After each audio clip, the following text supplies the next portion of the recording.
ગુજરાતમાં હવે શિક્ષકોએ ચોક અને ડસ્ટર છોડીને ગલીએ ગલીએ કૂતરા ગણવા પડશે।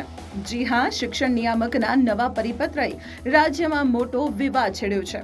એસઆઈઆરની કામગીરી પૂરી થઈ નથી ત્યાં જ આ નવું કામ સોંપી દેવાયું। સુપ્રીમ કોર્ટના આદેશનું કારણ આપીને હવે શાળાઓ અને તેની આસપાસના વિસ્તારમાં રખડતા કૂતરાઓની ગણતરી કરવાનું કામ શિક્ષકોને આપવામાં આવ્યું છે।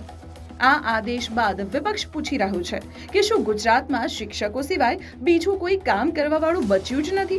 3000 શાળાઓ તો એક જ શિક્ષકથી ચાલે છે। ત્યાં આવી કામગીરી સોંપાશે તો ભણતરનું શું થશે? યાદી લાંબી છે। ક્યારેક તીડ ભગાડવા, ક્યારેક લગ્નમાં જમણવાનો બગાડ તપાસવો, ક્યારેક શૌચાલય ગણવા તો ક્યારેક એસઆઈઆરની કામગીરીમાં જોતરવા। શિક્ષણ મંત્રી પ્રદ્યુમન વાજા કહી રહ્યા છે કે આ સુરક્ષા માટે છે અને રાજકીય રંગ ન આપો।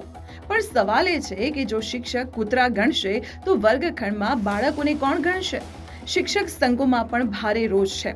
અખિલ ભારતીય શૈક્ષિક સંઘે ચીમકી આપી છે કે જો દબાણવશ કામગીરી સોંપાશે તો વિરોધ થશે। BLO થી લઈને વસ્તી ગણતરી સુધી શિક્ષકો પર કામનું ભારણ શિક્ષણનું સ્તર બગાડશે કે સુધારશે?